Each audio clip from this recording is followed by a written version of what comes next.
ঢাকা মাওয়া এক্সপ্রেসওয়েতে ঢাকামুখী service লেনে একটা private কারকে আটকে ডাকাতি করার চেষ্টা করেছে। যে প্রাইভেট কারের চালকের দক্ষতায় ওই ডাকাতিটা সংঘটিত হতে পারে নাই। যে প্রাইভেট কারের চালক যখন দেখেছে রাস্তায় প্রতিবন্ধকতা আছে, তখন সে তার উপস্থিত বুদ্ধিতে সাথে সাথে গাড়িটি ব্যাক গিয়ারে চলে আসে। নিকটবর্তী আমাদের পুলিশ ছিল, পুলিশের শরণাপন্ন হয়।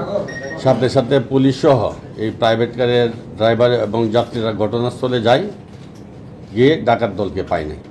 পরবর্তীতে আমরা এই ভিডিও দেখে এবং খবর পেয়ে আমাদের বিশ্বস্ত সোর্স এবং বিভিন্ন তথ্য প্রযুক্তির মাধ্যমে এই ডাকাত দলকে শনাক্ত করার চেষ্টা করি এবং শনাক্ত করতে পারি। পরবর্তীতে গত রাত্রে আমরা অভিযান চালিয়ে কেরানীগঞ্জ মডেল থানা এবং দক্ষিণ কেরানীগঞ্জ থানা থেকে গত রাত্রে আমরা যে 6 জন ছিল তার মধ্যে 5 জনকে গ্রেফতার করতে সক্ষম হই। যে 5 জনকে আমরা গ্রেফতার করেছি তারা আমাদের কাছে স্বীকার করেছে তারা ঘটনাস্থলে উপস্থিত ছিল এবং ডাকাতি করার চেষ্টা করেছে। এবং তারা ওই দিন যে পোশাকে ছিল, এই 5 জনের মধ্যে এই 2 জন সেই পোশাকই আছে, বাকি 2 জন উপরের গেঞ্জি আছে, নিচের প্যান্টটা নেই। আর বাকি একজন যে সিএনজি কামাল, তার লুঙ্গি ওইটাই ছিল, কিন্তু উপরের গেঞ্জিটা চেঞ্জ করা হয়েছে।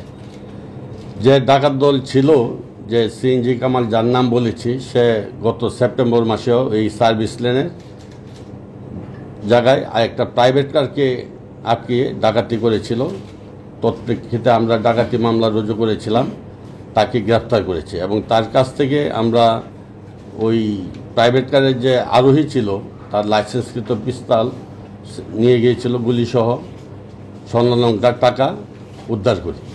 পরবর্তীতে এই সিএনজি কামাল জামিন পেয়ে সে তার দলকে সংগঠিত করে আবার সে একই কাজে লিপ্ত হয়।